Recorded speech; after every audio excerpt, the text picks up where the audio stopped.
13 sikap buruk orang Melayu yang dicatatkan dalam sejarah. Dalam karya beliau yang terkenal, Malay Sketches, Frank Swettenham telah memberi gambaran tentang orang Melayu di zamannya mengikut perspektif dan pengalaman peribadi beliau mungkin sejak tahun 1871, iaitu kali pertama beliau berada di tanah Melayu. Pandangan Swettenham tentang orang Melayu ini menjadi bicara utama dalam bab pertama naskah beliau. Bab tersebut diberi tajuk The Real Malay.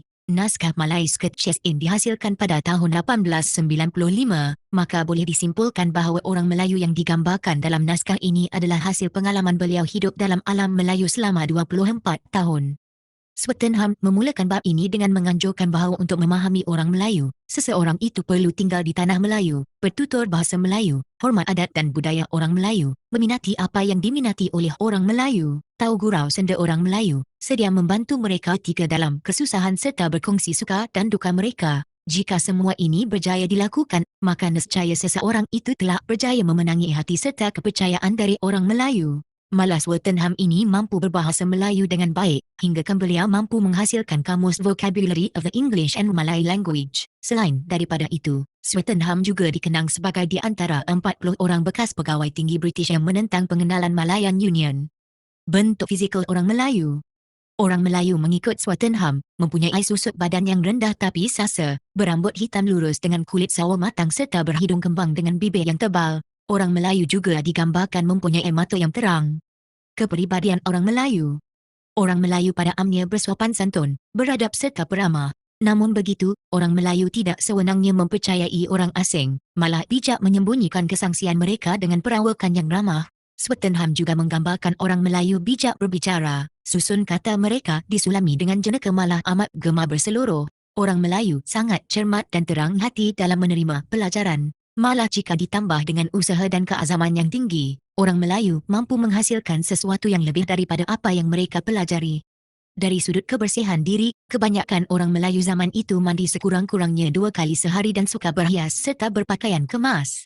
Orang Melayu juga mempunyai sikap di mana mereka tidak boleh bertolak ansur jika difitnah, malah mereka sanggup pertumpahan darah demi menentang fitnah tersebut. Swettenham turut menyebut tentang sikap orang Melayu yang memuliakan tetamu. Ianya seakan satu kewajipan bagi orang Melayu, tidak kira tinggi atau rendah darjat mereka, kaya atau miskin kehidupan mereka. Orang Melayu mempunyai bakat bersukan, malah binatang sebesar gajah pun bisa ditangkap dan dijinakkan. Sebagai nelayan, orang Melayu sangat berkemahiran hingga bermalam di atas bot sudah menjadi kelaziman. Kepribadian perempuan Melayu. Swettenham melihat wanita Melayu sebagai bijak bertutur, pandai mengambil hati serta kuat berahsia. Wanita Melayu juga peramah, walaupun ada kalanya kuat cemburu. Tatkala mencapai usia 40 tahun, mereka mula memperlihatkan kecenderungan meminati barangan kemas dan pakaian yang cantik. Wanita Melayu yang dewasa juga menunjukkan cita rasa mereka pada barangan mewah seperti kenderaan, khususnya kuda. Malangnya cita rasa pada kemewahan dan keindahan barangan ini tidak tergambar pada kediaman mereka yang tidak teratur. Hal ehwal berumah tangga. Orang Melayu lelaki yang kaya sering menggunakan kemampuan mereka dari segi kekayaan maupun kekuasaan sebagai alasan untuk berkahwin lebih dari seorang. Walau bagaimanapun, setelah mereka berkahwin 4, lelaki Melayu sering gagal menunaikan tanggungjawab mereka ke atas para isteri mereka dengan seadilnya. Menurut Swettenham lagi, orang Melayu sangat bijak dalam berfalsafah dalam soal hal ehwal rumah tangga.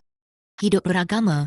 Orang Melayu adalah Muslim yang taat, malah sanggup diseksa demi mempertahankan kesucian agama Islam. Walaupun begitu, mereka dilihat tidak terlalu taksub dalam beragama. Menurut Swettenham, orang Melayu tidak minum minuman yang memabukkan serta jarang sangat terlibat dengan aktiviti menghisap ganja. Walaupun pada zaman itu perbuatan menghisap ganja adalah sesuatu yang biasa di kalangan masyarakat biasa dan para pemimpin. Swettenham juga mengakui, ketaatan orang Melayu dalam beragama menyebabkan kebanyakan mubalik Kristian berputus asa dalam usaha mengkristiankan mereka pada zaman itu.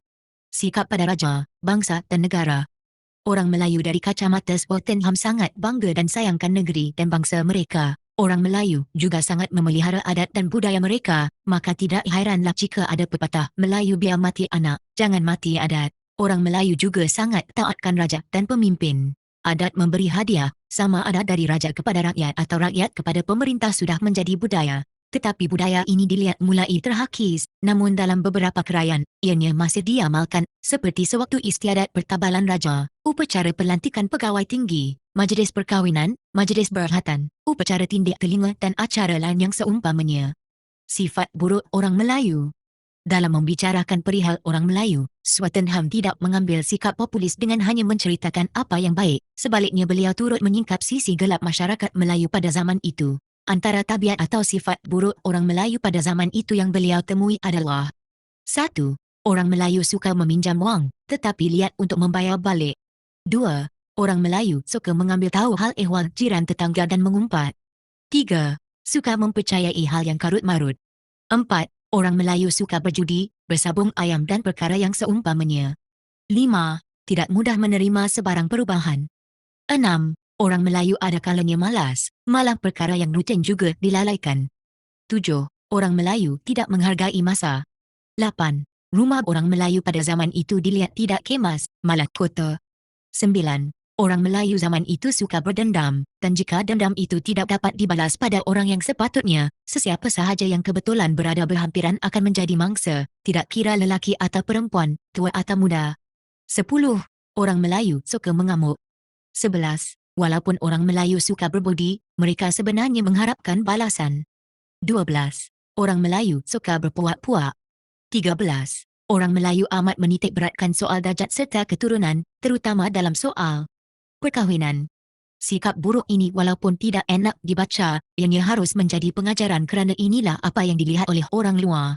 Akan tetapi mungkin telah ada di antara sikap buruk tersebut yang sudah pun terhakis dari masyarakat Melayu kini. Senarai buruk ini harus menjadi pengajaran bagi orang Melayu zaman mutakhir dalam meningkatkan sahsiah mereka agar dipandang tinggi. Jangan terlalu dibuai oleh syair dan gurindam akan keindahan bangsa Melayu, tetapi harus tegar memperbaiki diri bila ditegur. Khatimah.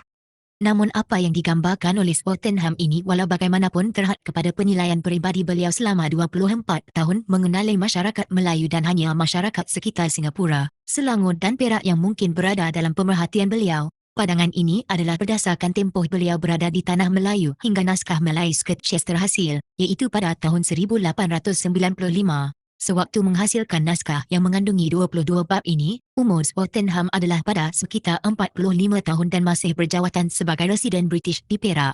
Selain naskah Malay Sketches ini, Swettenham turut menghasilkan beberapa penulisan lain yang turut menceritakan perihal orang Melayu.